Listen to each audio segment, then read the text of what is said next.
সবাইকে অবাক করে দিয়ে বিদেশে উড়ে গিয়ে চুপি চুপি বিয়েটা সেরে ফেললেন মহুয়া মৈত্র। বেশি বয়সে বিয়ে করা নিয়ে রীতিমতো চর্চায় রয়েছেন মহুয়া। তবে এবার মহুয়ার বিয়ে নিয়ে প্রশ্ন করায় বেজায় চটলেন দোলন। অন্যদিকে সায়নীর তরফেও পৌঁছে গেল বিরাট বার্তা। জানেন মহুয়ার বিয়ের পরে ঠিক কোন ঘটনাগুলো ঘটেছিল? মহুয়ার বিয়ে নিয়ে প্রশ্ন করায় চটলেন দোলন।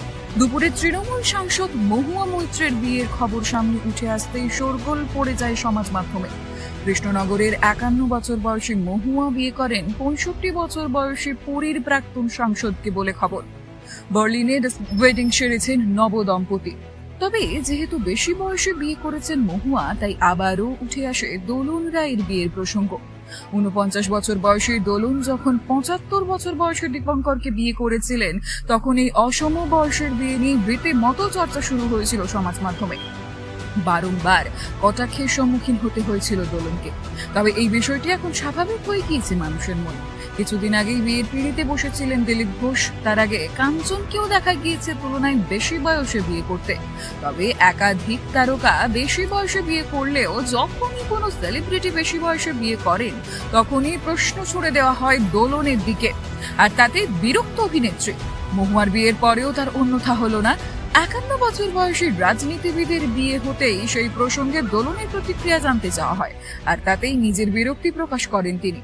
বেশি বয়সে বিয়ে নিয়ে প্রশ্ন করায় দোলন বলেন, আমার তো মনে হয় না আমি কোনো যুগান্তকারী কাজ করেছি। আমাকে সবাই প্রশ্ন করে কেন সেটাই তো বুঝতে পারি না।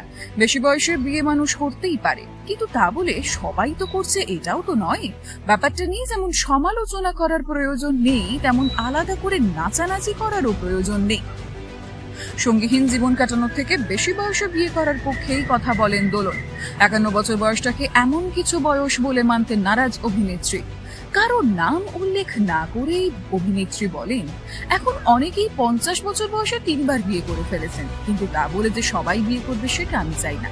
আবার শুধু বয়স হয়ে গিয়েছে বলে সঙ্গী ছাড়া মানুষ জীবন কাটাবেন, এটাও কাম্য নয়। তবে বারংবার প্রশ্নের মুখে পড়ে দোলন রায় যতই বিরক্তি প্রকাশ করুন না কেন, নবদম্পতিকে প্রাণ ভরে আশীর্বাদ করেছেন তিনি।